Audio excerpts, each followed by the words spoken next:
The class of 1959 was a very special one. The commencement ceremony included not one, but two of the first African American graduates, Mrs. Marvis Barnes and Ms. Myra Harris. What do you think about being the first African Americans to graduate from Towson? What does that mean for you? I think it was an honor. And people were looking up to us to see what we were doing, how we were doing it. Did it seem like a big deal at the time as you were going through it, or now just given the time that you can look back and see how significant it was? To me, it didn't seem like a big deal. It just seemed like the next step in what I should be doing. And I think the fact that the students accepted me made me feel very, very comfortable. Looking back on it now, though, yes. It was significant, even though it seemed like you were just doing what you were supposed to be doing then.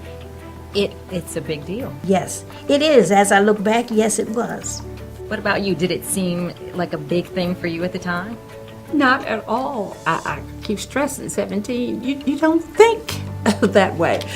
And you're in college. You better get good grades. You better do this. You better do that. So I didn't think in terms of the significance.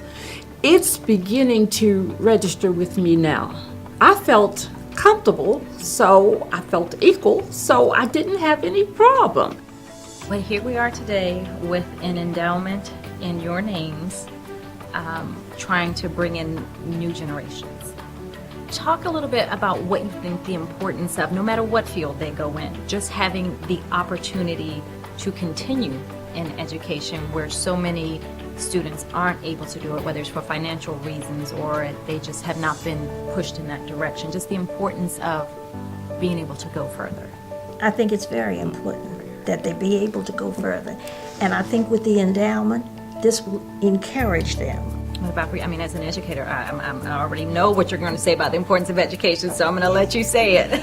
It has such a very, very important, significant part of Black history, in that you start to think in terms of what can we give back? And I feel giving back now is what I would like for the rest of my life to be. You and your colleagues started this endowment. Give me a little background about how it got started. The majority of us that were involved in this organization called Gold Associates, which stood for Granting Opportunity in Learning and Development, our mission at that time, having just graduated from Towson in the early 80s, was to really give back. But at that time, Gold Associates, we thought, we've done research and we see that there is no scholarship fund focused on African Americans. What was, at that point, what was the goal and the hope for what would come from this? So, the mission was to not only, develop a scholarship fund, but we wanted an endowment.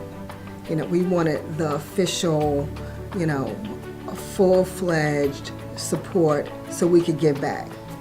The goal, and it still is the goal of ours, to sooner than later get the financial support that we need by way of the Barnes-Harris Endowment to send a student to Towson on a full scholarship, a full 4-year scholarship. How did you find out about the Barnes-Harris Scholarship? Were you already planning to come to Towson and then found out about the scholarship, or did the scholarship drive you to this university? I was drawn to Towson for its diversity. A lot of people in my high school had talked about going to Towson, and once I applied and actually visited for their orientation, I just fell in love with it. I just loved how it reminded me of my high school and the diversity of the people. What's your dream for how you want to change the world? For how you want to give back once you leave Towson? One thing that inspired me about Ms. Barnes and Ms. Harris' story is just their ability and their want to give back to their community, how they were able to give back to youth or young women or young men who are trying to succeed in college. And I never really thought about wanting to have my own scholarship foundation, but just after receiving this scholarship and the application process, the essay writing process, it made me want to, in the future, have my own scholarship foundation and give back to my community. So.